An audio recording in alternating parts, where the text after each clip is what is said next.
Welcome back. So for week 3, it's time to have that awkward talk. So when people love each other, I, starting a lecture like an awkward dad is probably appropriate for me.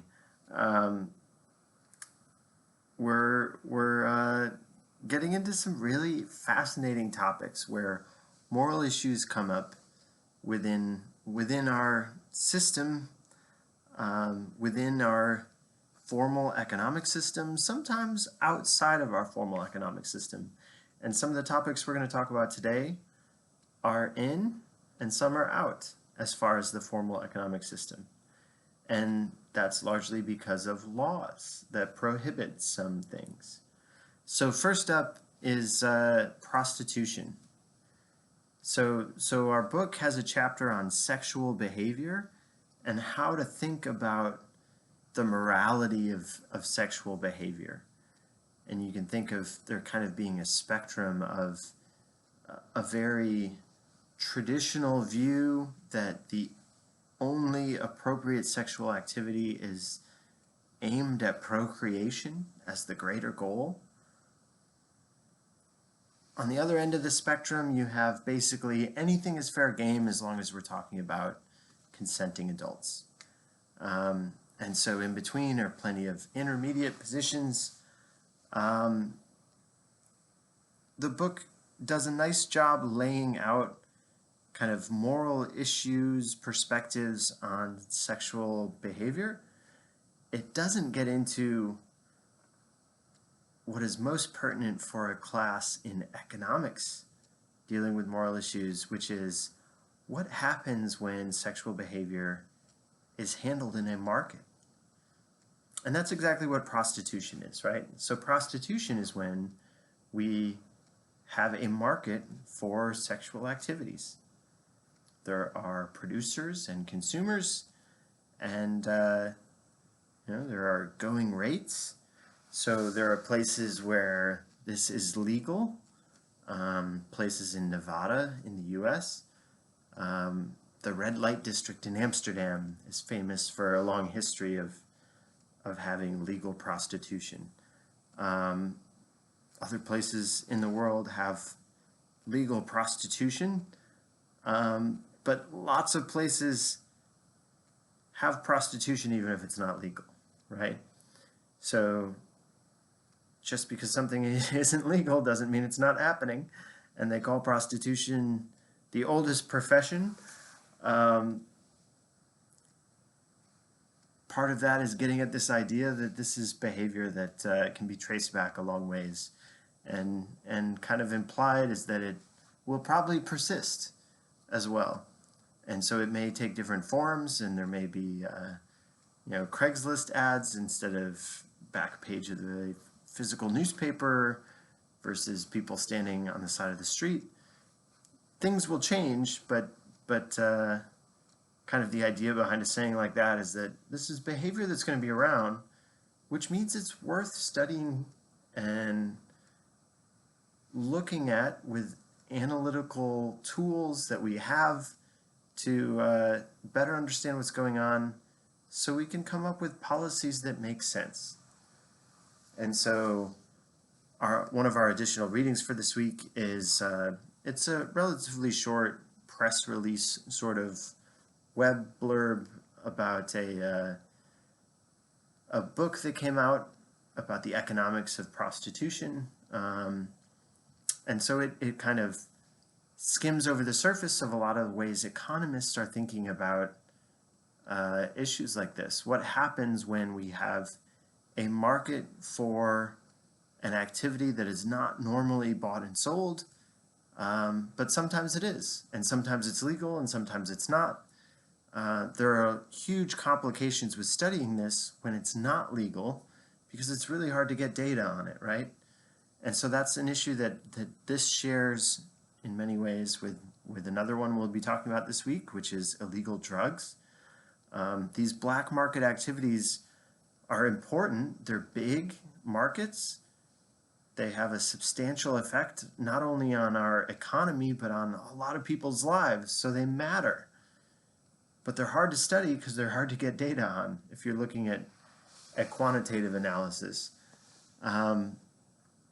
So from a moral perspective, moral issues in capitalism, prostitution involves this kind of core trade-off.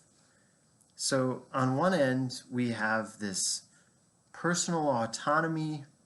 People can do what they want with their money, with their bodies. It's kind of a libertarian idea, and it would suggest that prostitution should be legal. If we have a market for this, then there's like an outlet. If this activity is going to be around anyway, we might as well have it be legal. That avoids a lot of the bad things that come with having black markets, gangs and stuff like that, violence. Instead, it can happen in the open. It can be much more efficient. It can be cleaner and safer, and there could be big public health benefits to that, right? On the other end of it is this idea that prostitution is a serious public health concern. You may have religious reasons to dislike it. You may have other moral reasons to dislike it. Even if you set those aside, there's certainly a concern that something like prostitution can involve coercive behavior, and it can involve public health risks. And so things like HIV/AIDS in the 80s and 90s really made this a more salient issue for a lot of people. Other sexually transmitted infections make prostitution concerning, high-risk sort of behavior. So it's certainly something that people care about, as they should. So how do we think about it? How do we come up with an argument if we're in an economics class and thinking about this? Well, we're going to think about it like we do other issues. We've got perhaps some empirical evidence we can rely on for those non-moral aspects, and then there are going to be explicitly moral things that you bring in. Those may be based on religion, those may be based on your upbringing, they may be based on who knows what. So we're gonna put those together and make an argument and support it as best we can. So you could argue on the kind of libertarian side that prostitution should be legal because people should be able to make their own choices about what they want to do with their bodies, with their money, etc. Or you could argue the other side that you could call the paternalist side, but the idea that this is behavior that involves a lot of very high risk and troubling sort of things that we want to just discourage as much as possible, and the best way to discourage it is to make it illegal. We may not be 100% effective at doing that, but we can certainly discourage a lot of it by doing that. So we'll actually see a lot of similarities between this topic, prostitution, and other topics like illegal drugs, even guns and gun control. In many ways, these issues have a similar sort of trade-off between personal choice and autonomy and concerns about what we call externalities in economics, the spillovers of your choices and your behavior and how they affect others. And so with something like prostitution or any sexual behavior, there's potential spillovers. That's when we get into the public health concern side.